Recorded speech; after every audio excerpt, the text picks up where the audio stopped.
This is the Pecron Portable Power Station E2000LFP.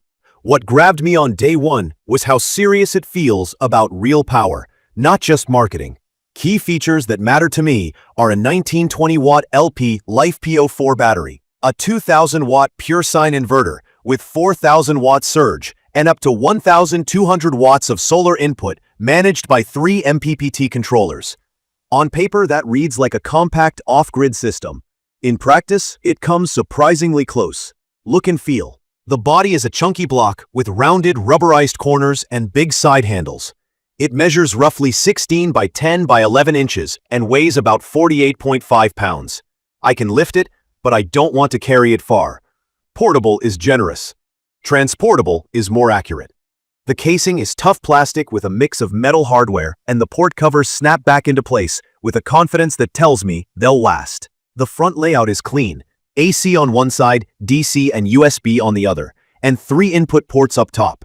2 GX aviation connectors for AC charging or high-voltage solar, and a DC 5521 input for low-voltage solar or car charging. The display is a simple segmented screen that shows watts in and out, battery percent, and status icons. It never shuts off, which is a design choice I don't love, and it's a bit dim under bright light. The most polarizing bit is the external 600-watt charger brick. It's big, it gets hot, and it has its own fan. The upside is that the heat stays away from the battery inside the main unit, which is better for the cells. The downside is you're hauling one more thing: experience. From my experience, setup for AC charging is straightforward. Plug the brick into the wall, then the GX port, and you'll see about 600 watts going in. Mine typically goes 0 to 100% in roughly 3.5 to 4 hours on one brick. I borrowed a second brick for a weekend to try the fast mode and saw right around 1.8 to 2 hours to full, which is fast for this capacity. Car charging at 12 volts is only around 100 watts. I use it as a trickle during long highway drives, not as a main charge method. The solar side is where this thing earns its keep. I wired 2 residential 400-watt panels in series into one high-voltage input, and another series pair into the second. Midday sun gave me a steady 900 to 1100 watts total, and the MPPTs tracked quickly when clouds rolled by. That means I can run a 500 to 600-watt daytime load and still climb back to full by the afternoon. If you're new to this, MPPT is the smarter charging tech that optimizes the voltage current for best harvest, and having 3 of them, with 2 that accept 32 to 95 volt, lets you use efficient series panel strings instead of stacking 12-volt panels in parallel. On the output side, the 2000-watt inverter is legit. I ran a 1100-watt microwave and saw clean output with no dips. A shop vac spiked on start but stayed well within the 4000-watt surge. My 100-watt USB-C laptop charger pulled full speed from the PD 100-watt port, and the 15-watt wireless pad up top is a nice drop-and-charge spot for my phone. The DC 12-volt socket is regulated and steady for a portable fridge. Mine has the 30-amp RV-style port, and it handled a small camper load without tripping. There are quirks. The fans inside the unit ramp up during heavy charging or big loads, and the external charger has its own fan, so charging can sound louder than you'd expect. The biggest operational drawback for me is the idle drain. There's no real power saving mode, and the screen never turns off. So if I leave it sitting unplugged, the battery drifts down over about 2 weeks, even with nothing plugged in. That rules out charge it and forget it emergency duty. Also, it's not a true UPS. If you're powering sensitive gear like a desktop or a NAS, the transfer during an outage isn't instantaneous. I used an APC UPS as a buffer, and that solved it. I hit the common BMS calibration hiccup once, stuck around 80%, and then it died sooner than expected. The fix worked for me.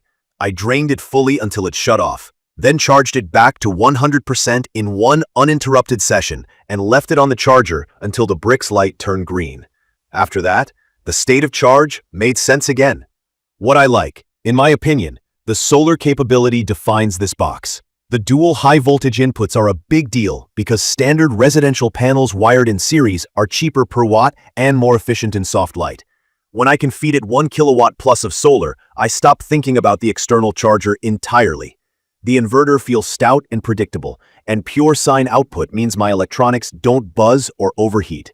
LiFePO4 chemistry is the right call here. It's safer and it's rated for thousands of cycles, so I don't baby it. The port selection fits modern life. A real 100 watts USB-C, a spread of USB-A, 12-volt DC, and wireless for convenience. The expansion path matters too. I tested an EB3000 pack on loan and liked how the system behaved as one brain with extra capacity. The expansion battery having its own solar input is smart.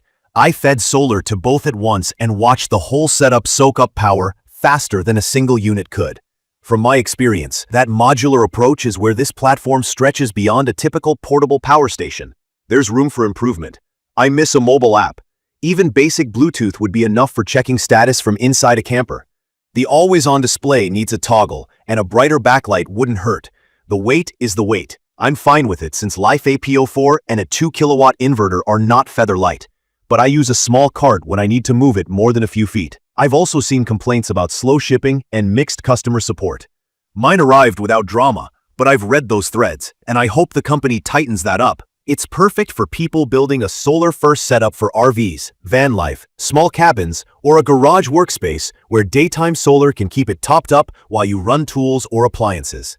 It also shines as a quiet alternative to a gas generator at a job site for anything within its 2,000 watts continuous envelope.